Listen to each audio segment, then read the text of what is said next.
हर्क साम्पाङ जस्तो गृहमन्त्री भइदिएका तपाईँ कस्तो हुन्थ्यो अहिले अनि एक्सन ओरिएन्टेड मान्छे हो नि त तपाईँको त यसमा त एक्सन चाहिने मन्त्रालय हो नि त हर्क साम्पाङ हाम्रो मेयर साहबलाई हामीले रिक्वेस्ट गरेर उहाँ प्रधानमन्त्री निवाससम्म आइपुगेर मैले रिक्वेस्ट गरेर उहाँ नमान्नु भने हो तपाईँले हर्क साम्पाङ तपाईँको उहाँले बन्दिनँ भनेर भन्दाखेरि पनि मैले मेयर साहब हाम्रो बिन्ती छ होइन हाम्रो राज्यलाई अहिले तपाईँ यस्तो मान्छेको खाँचो छ भनेर मैले उहाँलाई रिक्वेस्ट गरेर उहाँ आएर प्रधानमन्त्री कार्यालयमा बसेर मैले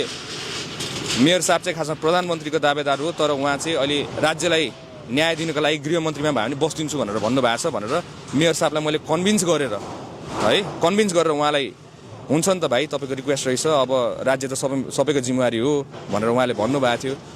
बेलुका आउँदाखेरि त गृहमन्त्री त उहाँको नाम आउँछ अनि त्यसपछि नगराउनु त म कराउनु त पऱ्यो नि खासमा चाहिँ मेरो चित्त दुखाइ सुरुदेखि नै थियो त्यहाँ ड्यासिङ गृहमन्त्री जानुपर्छ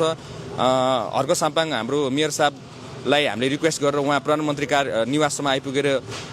मैले रिक्वेस्ट गरेर उहाँ नमान्नु भने हो तपाईँले हर्क साम्पाङ तपाईँको उहाँले बन्दिनँ भनेर भन्दाखेरि पनि मैले मेयर साहब